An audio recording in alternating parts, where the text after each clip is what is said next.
Welcome to the Stefan Levera podcast. Hey guys, welcome to the podcast. So today my guest is Rigel Walsh, also known on Twitter as CoinsureNZ. Welcome, Rigel. Thanks for having me on. Excellent. Rigel, I've seen some really cool stuff you've been doing in terms of the threads you did on basically censorship resistance. But perhaps we should just start with a bit of background about you. Sweet as. So my kind of professional background and who I am, I guess. So not long out of school, I joined the police. I did that for 10 years. I was also in the army part-time kind of before and during a little bit. So that's kind of my professional career, I guess. I now run a program which helps entrepreneurs get some government funding and start their business. So I'm kind of like a teacher, really, is my kind of day job, if you like. As far as crypto goes, I got my first Bitcoin late 2014. I guess I kind of heard the name banded around a few times before then, but never really looked into it. What kind of sold me originally was I read an article about the aftermath of the Silk Road trial. And, you know, kind of, I guess, having my background, know what I'm knowing, I thought, man, this is quite a significant political development when you think that something like that could operate at that scale, you know, more or less in plain view, and there wasn't anything they could do about it. So I thought, well, this is going to be a pretty game-changing technology. So I jumped on Tor and had a look around and started looking into Bitcoin and got my head around it. And, like pretty much everyone else, as soon as you start going to the rabbit hole on Bitcoin, you know, you're lost down there forever. And so since then, you know, I've been getting a bit further on the space. In 2015, 16, I started looking at altcoins and things like that and exploring it. But I never really made a big deal out of it. Didn't have a Twitter profile or anything like that because my opinion in crypto, why would you, unless you got a good reason? But like 2017 rolled around and as we know, things started taking off a lot quicker than I was initially expecting they would. So I kind of figured, well, if I don't get involved now, I'm going to regret it for the rest of my life.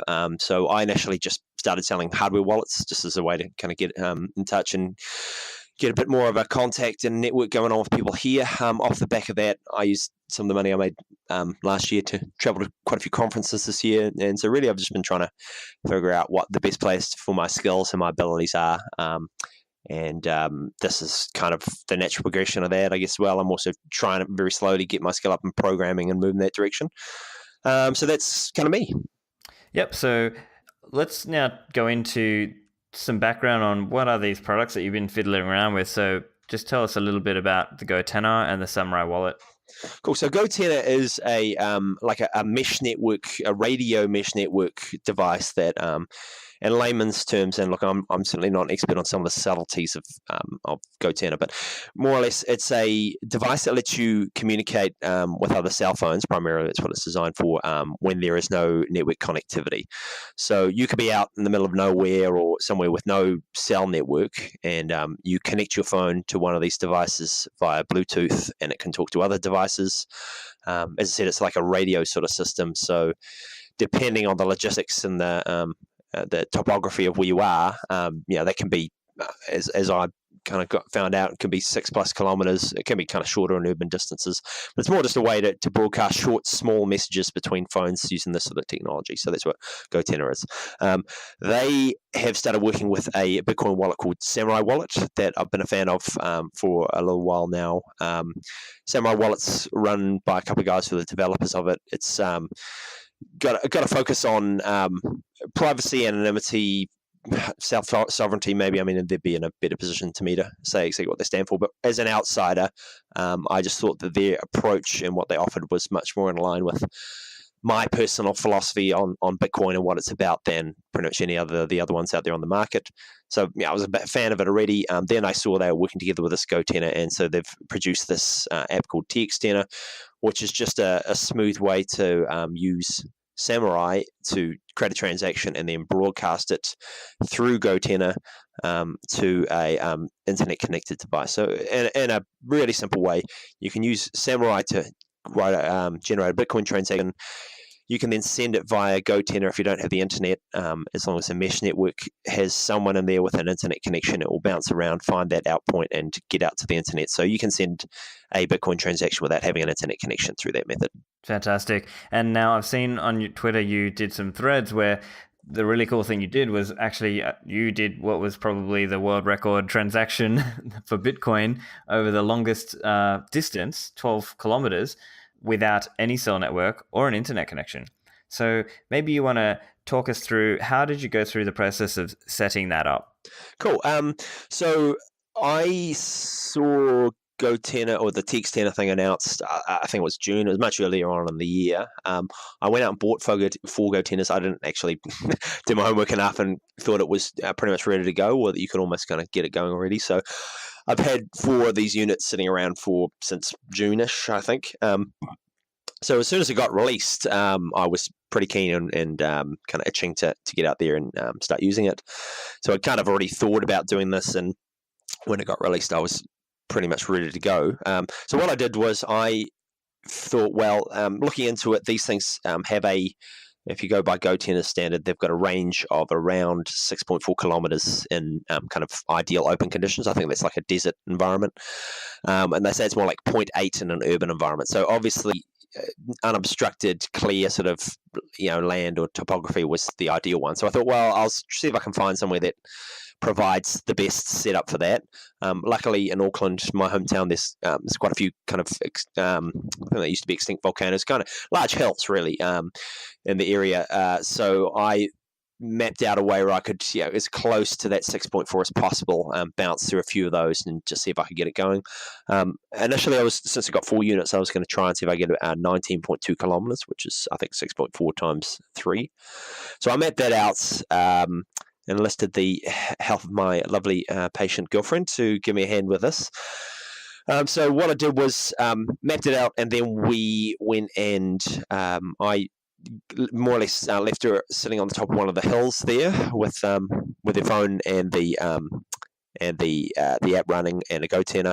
Then I went out 5.6 kilometers at a time, or roughly that. So each leg tried to send a transaction. If that one worked, I left another one there. I left a GoTenna there, I should say, in relay mode. So you can set it so it's basically just a passive listening station. If anyone sends anything in the area, it will just relay it onto another GoTenna. So tried the first one from 5.6-ish kilometers, I think it was. That worked. Cool. Off to the next hill, which was slightly longer, 6+ kilometers, 7 kilometers actually, looking at it now. So went to that one and then sent another one from there, and that worked. So traveled from me to the relay I left in the first mountain. Then from there got bounced onto my girlfriend, and that was 12.6 kilometers away.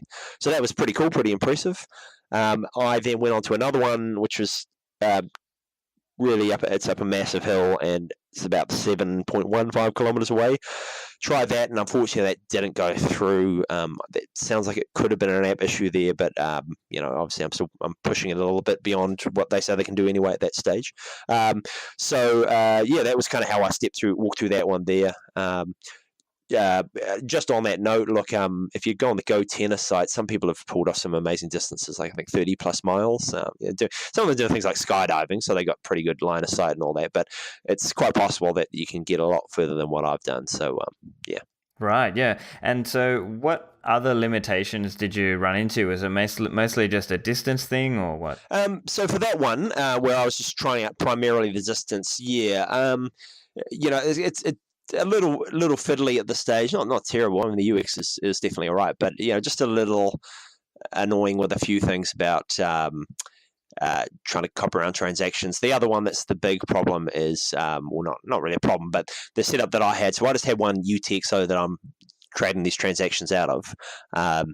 And if you don't have a internet connection and you've already broadcasted, of course, as far as your uninternet connected phone is aware, that transaction that it's composing a new or that UTXO that's composing a transaction from is unspent. So if you've sent one out to the network, your phone doesn't know that UTXO is no longer valid, even though the network thinks it is. So it will keep re-referencing the old UTXO. So that's something which I believe they're looking at some ideas about getting back to, but it just kind of means unless you've got multiple UTXOs in your wallet that you can draw from, or you're smart about the way you set that up, you kind of need to get an internet connection to re-reference it. So I had to do that. I had to just connect my phone between each transaction to kind of sync the UTXO state, if you like, so that I could send another transaction. So that was a little bit of a limitation, but beyond that, it was pretty. I was very surprised at how smooth it was to do it. Yeah, sure. And then how about the cost in terms of equipment? God, I can't remember what I paid for these things. They were around about 150 New Zealand, so around $100 a unit. I mean, if you buy more, it's cheaper, that sort of thing. Yeah, you need to go double check that price, but it's around about that. So, I mean, obviously, there's the 4 units that I bought, a bit of gas and that driving out to the places. But apart from that, it was super cheap. I mean, I used like some clothes pegs and some old kind of army camouflage stuff to just not so much to try and be a ninja, but just to avoid anyone stealing my GoTenna so I wasn't there. But apart from that, yeah, it's pretty cheap. And the infrastructure to deploy something like that is, when you look at what the distance that can be achieved, is pretty good value for money. Yeah, and then how about keeping them charged? So I haven't actually. This is one thing I keep forgetting to do. Is one thing I want to do when I do another update on these is just test what is the battery life. Supposedly, GoTenna says 24 hours, and I'm guessing obviously that the workload that you put on it would affect that. But I mean, the big advantage of these things is they've got just a nice kind of micro USB input. So if you had a conventional cell phone battery, you could plug it into that. Maybe a solar charger. So you could extend that battery life by quite some time and possibly infinitely if you had a solar setup that was reliable.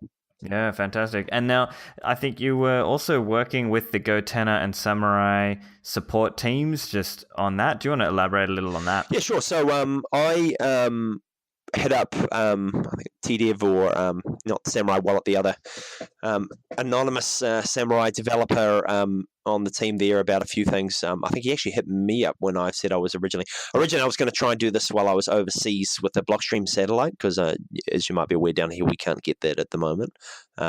So I think I posted a thing that had a photo that I was going to do that, and he made contact, said, "Oh, let me know if you get any results." So as soon as I did the first lot from memory, or before I did, that's right. Yeah, no, I hit him up beforehand and just had some issues with the pairing and a few little kind of subtleties that he helped sort me out with. And through the whole experiment, I've just been kind of relaying to him about little UX things that I found or stuff like that. So really super communicative, those guys, and really, really helpful. The GoTenna guys as well. I've recently had some contact from Richard Myers, who's the head of decentralization, I think is his title there, but he's kind of the guy on the GoTenna end that's working on this project, and he's been super helpful with a few little subtleties. But also we've got what they call the GoTenna Mesh Network, which is a forum that they have there, and that's really super helpful on there. When I first got them, I couldn't. You had to update the firmware on them, and they weren't updating, and I thought, if I bricked this thing or something like that, and so I posted on the forum, and straight away I had someone from their support team hit me up. It was in about 6 hours, and a lot of help on the forums, and had it sorted straight away. So pretty communicative and pretty involved and helpful on the GoTenna end as well. All right, let's talk about the second story, which I think is even more interesting. Now, the idea here was to test it out in even more hostile environments, such as a prison, or just in cases where you need to obfuscate the IP, such as using a work or cafe Wi-Fi to broadcast the transaction. Do you want to tell us a little bit about that? Yeah, so I wasn't trying to be James Bond or anything here, and I mean, I guess it's probably an important caveat to say, like right here, that what I was doing was by no means trying to be in depth or a step-by-step guide of how to do some sort of anonymous or sneaky sort of use of Bitcoin. It was just more like I think a lot of these things with censorship resistance, we still don't really. We've got a couple of hypothetical ideas, but we still don't really know when and where that scenario is going to look like. And so to try and preempt it, I think is a little silly on my part. I just kind of thought, well, let's try some obvious uses that would come to my mind about this, and just go through them as more like a fun kind of exploration and see what we can do. So the first one, what I tried was to see if you wanted to broadcast a transaction without going through your personal IP address or node. And again, I'm not going to pretend here that I can talk about all the subtleties of de-anonymizing Bitcoin transactions through chain analysis, the distribution of the transactions to nodes and things like Dandelion is looking at. But I'm aware that obviously there's some kind of tentative research or ability for certain people to try and link Bitcoin transactions to IP addresses. And also, this hypothetical apocalyptic scenario I'm dreaming at, there might be something where you're in a hostile state and broadcasting a Bitcoin transaction from your IP address or from your cellular device might not be a smart idea for a whole host of reasons. So my thing was, well, can you use this as a way to kind of add an extra layer of anonymity between your device and your transaction and the IP address that it's being broadcast from? So what I did was I used an office space that I've got access to and the Wi-Fi password for, and I got the GoTennas and stashed them in a couple of just the first things that came to my mind about sneaky places I've seen things hidden in the past. So one of them was I'd kind of taped a GoTenna and a phone together in a Ziploc bag kind of in the underside of a toilet. The other one, I kind of stashed the GoTenna inside a network cable plug outlet, so kind of inside the wall, and the phone to relay it behind a painting on the wall. And then just went about 500 meters up the road. I didn't go too far out, but just to see if I could get some distance and send a transaction. That worked fine. So I mean, the whole idea with that was here's you with wanting to send a Bitcoin transaction, not wanting to link it to your device or your IP address. Some friendly actor who has access to a Wi-Fi password might be able to get a throwaway phone like I had, so about $40 worth, and a GoTenna and secrete it somewhere within Wi-Fi range. And so that more or less opens an open Wi-Fi access point, if you like, for someone to send a Bitcoin transaction through. And of course, with the advantage of the GoTenna is they can get access to that point well beyond the range of Wi-Fi. So theoretically, looking at what I did before, they could be 5 kilometers away and broadcast to this hidden relay point that's connected to someone else's Wi-Fi. And that could be a kind of a sneaky way that you could bypass something where a state level actor, or again, I'm just making this up as I go, but state level actor or something to do with the cellular infrastructure network was in some way trying to prevent you sending a Bitcoin transaction. So that was that one. The next one I tried was going to a prison type setup. So I've worked in that environment before, and I kind of tried to think of the closest replica to that I could find around where I live here. There's a set of tunnels that used to be used in Second World War, First World War for guns and stuff. If the Japanese were going to invade, they were going to blast them from artillery in these setups in the hills. So they're kind of concrete tunnels that go under the hill, and there's quite a bit of kind of tunneling or concrete range and underground space between you and the outside world. So I thought, well, that's about as close a replica as you're going to get out there. So what I tried with that one was I went inside, just down the tunnels until I got to a point where there's no cell phone reception. So I thought, well, this is about as good a replica as you're going to get about that environment in one way. That's a cell phone's not going to be a useful tool in that space. So I then got there, connected with my GoTenna to my girlfriend who was outside, and got her to move a series of distances back, and then kind of went out and checked, hey, did that go through or not? So that worked. I think the first one was about 80 meters, then about 200, and then all the way down the bottom of the hill, which was, I think, a 0.5 or something like that. So a longer distance. Again, I didn't try it much longer, but obviously it can travel through concrete, laser concrete, underground, that sort of thing there. So again, if you had a hostile environment where you were denied telecommunications access, look, I've certainly in my previous career seen some sneaky things that have been used in those setups, and I just want to see if this could be a complementary tool in a setup like that. And it certainly seemed to work. The last one I tried was going back to that kind of covert relay with some Wi-Fi. What I did was there's a cafe that I know that I've got the Wi-Fi password for.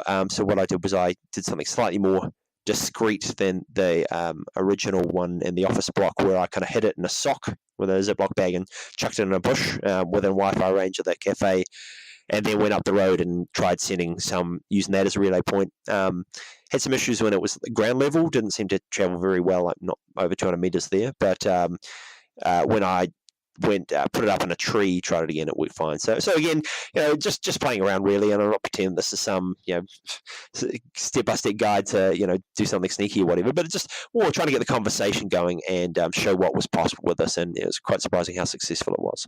Yeah, I thought it was pretty funny how in your thread you've got the picture there, and you've got it highlighted there in red, or just a little red circle around it, showing, okay, here's where I've hidden it in the tree.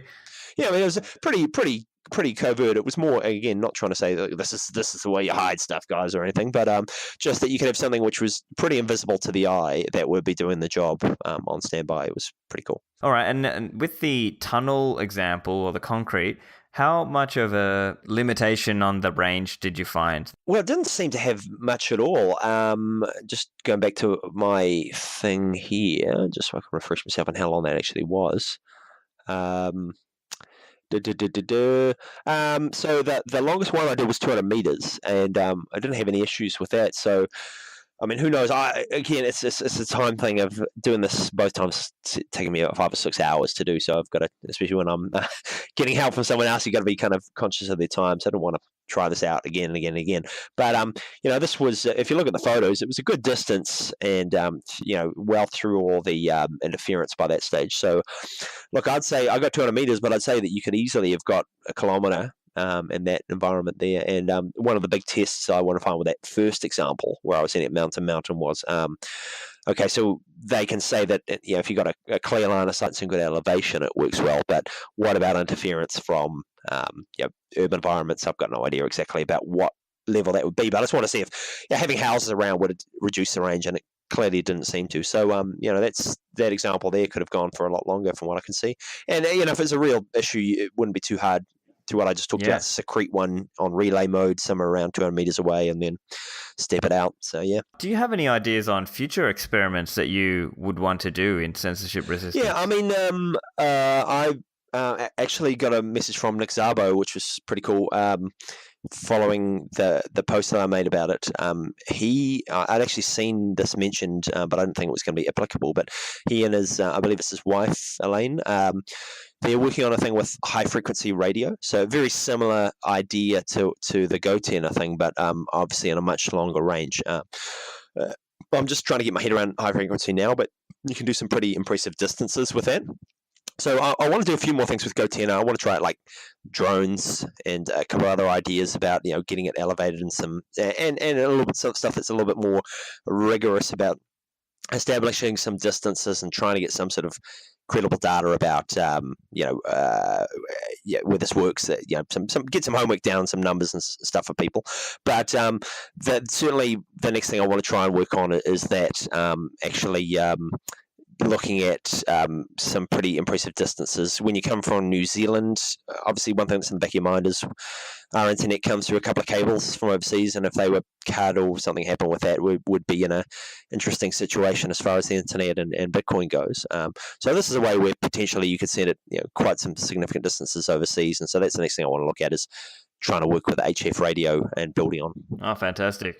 No, that's great. And then in order to enable that, do you have any, now that you've gone and done some of these experiments, do you have any thoughts on how the tech or the Bitcoin products need to kind of evolve to enable this sort of thing? Yeah, I mean, look, one thing to me about like kind of, I guess what Bitcoin's about, and I've kind of definitely seen this year was I went to building on Bitcoin this year, and one thing that really kind of blew me away going there was, as an outsider and especially someone that's not, and deeply enmeshed in the tech side of things, you think this is this, monolithic technology that, there's all these barriers to you getting involved and making a contribution. And one thing I really saw at building on Bitcoin was it's still such a grassroots open thing. It's just up to people to pick up a shovel and start digging, if you like. So kind of what I would like to see myself and what I want to try and contribute to a bit more is things like this that keep the conversation about not Lambos and making shitloads of money or whatever, but keeping it focused on what the original idea of this stuff was, which was, censorship resistance, making sure that giving users sovereignty over their funds and making sure that it is truly decentralized, if you like. And I mean, it's just anything that's going to feed onto that. That's what I want to try and myself play my little part to do. I love things like Wasabi, what they're doing. Certainly, I think the Samourai guys, the efforts that they're making, the direction they're trying to take stuff is sort of benefit. And what I've really liked about both those products, apps or whatever you want to call them, is this same thing, I guess, with Miyazaki's DAO wallet. There's a philosophy behind this. It's not just like a plain vanilla app that's trying to make it as user friendly as possible. It's we're going to incorporate these features, or we're not going to incorporate these features, because this is the vision we have for this technology and what it's about. And by using this, you can bring yourself and your use into line with this philosophy, if it's the one that you think is right for you. Okay. And I think, detractors, or maybe, as a devil's advocate question, maybe they might say, well, look, are you just LARPing? Are you just live action replaying about censorship resistance? Yeah, I mean, look, it's a valid point. And like I said, look, I'm not here trying to be some ninja or some OPSEC expert here trying to show people how to do this stuff. And let's be honest, kind of what I'm doing is more fun, or you could even describe it as like LARPing or whatever. But I mean, I think if the whole idea is, with censorship resistance and some of these uses for it, we don't know when or where exactly. I mean, there's certainly some visible in the world today, but we don't know what those ultimate things are going to be for. And unless someone's getting out there and doing the homework now, about this sort of stuff, like finding, can it work? Does this work? Does this not work? Which sort of situations is it suitable for? When it's needed, that information is going to be there, or it's going to be far too late to find it out. So again, I'm not pretending to know or instruct people on how this works. I just see, look, hey, someone's going to get out there and do the work for this. I'm going to try and, as I said, pick up a shovel and start digging, doing my own little part that I can play for this at the kind of early stage that I'm at. I mean, I think it's what I would like to see is this, and it's great that it seems to have hit a nerve with some people, and there's a bit of groundswell and interest in what I posted. I just see more people just trying to figure out this and other ways that they can use this for censorship resistance, not trying to pretend, look, here's an instruction manual, but this works, this doesn't. So when the right time comes around, people can use that or build on it as they need to. But also, I think like a really important thing is keeping the narrative and keeping the focus around, what is this really for? It is not, in my opinion, a way to buy coffee or a competitor to PayPal. It's self-sovereign money, and it's a network that gives you true autonomy and censorship resistance and all that sort of stuff. And so just keeping the focus on that, and everyone picking up their piece and keeping it. Keeping the conversation about that, I think it's really important. If you look at something like, say, UASF, I think that clearly kind of communicated, look, the users wear the pants here. The users are the people that decide what this technology is about and where it will go. And I think it's very important to even in a silly way, like kind of what I'm doing, keep that conversation about, look, this is what it is used for, this is what it's about, this is where we should be focusing. And I just want to play my little part in trying to keep that conversation focused on that and get some energy around it. And I'm happy that it's in its own small way, it seems to have done that. Yeah, no, I think I agree with you very much. Actually, while we're on that topic of the why and the philosophy behind it, do you want to comment a little bit on maybe who are some of your influences, whether they're like from an economic point of view or philosophically? What's kind of driving your involvement and your interest in all this? As I said, I think like to me it comes back to that original thing that got me into it, which is the Silk Road thing. And by that, and I'm not meaning this is all about buying drugs and doing illegal stuff. It's more that this could operate like, from my professional background, I know something of that scale, if they could shut it down, they would have, well before they did. And really, if you look into how they did it, it had nothing to do with the technology. It was just plain old sort of common sense, old school policing stuff that they've been using forever. I think that is a pretty significant thing about it. To me, it all comes back to that's what it's about. It's about providing that censorship resistance and keeping the focus on enabling things. I think Eric Voskuil said it pretty well in when I saw him talk at Honey Badger this year. It's about the grey markets, and that's, again, it's not necessarily meaning drugs and illegal stuff. It's things like if you Google Operation Strangleholds, occupation choke point, stranglehold, I always get them mixed up. The one that was basically shutting down financial access, even to bank accounts for porn stars, doing nothing illegal. It was just viewed as a high risk or a, whatever their reason was, and that wasn't even really clear. These people were getting denied access to financial services. This is obviously a controversial topic as well, but I think something like Gab recently, has been a pretty good illustration of that about it's pretty scary to me that how I'm no fan of this guy, but Alex Jones is another one, how all these tech companies can come together and shut these people down very quickly when they decide that they don't want them to talk anymore.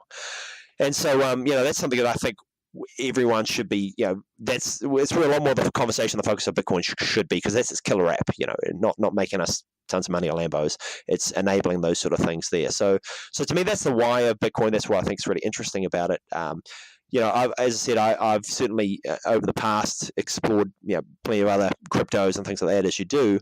But I think Bitcoin still has the developer community, but most importantly, the what I've seen going to a lot of conferences here is it has the right culture and the right kind of ethos, or it has the right people thinking about the right things, more concentrated in Bitcoin than any other crypto, in my opinion.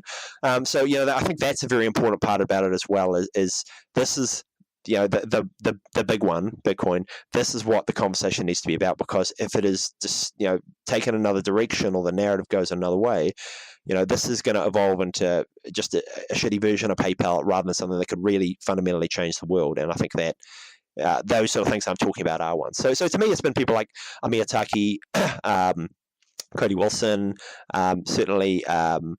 A lot of those guys, like right when I first got into it, were the people that got me thinking in the right zone about what this is really about. And certainly this year, people like Eric Voskuil, I've only really become aware of him, and Francis Pulio, and definitely Michael Goldstein and Pierre Richard as well, talking about not just the censorship resistant stuff, but also the sound money, which I think is a very important and under exploited angle as well, about why Bitcoin should mean something. But that's other things I'm still getting my head around. I don't pretend to have a really in-depth knowledge of Austrian economics, but it's something which I think is another valid kind of part of the puzzle.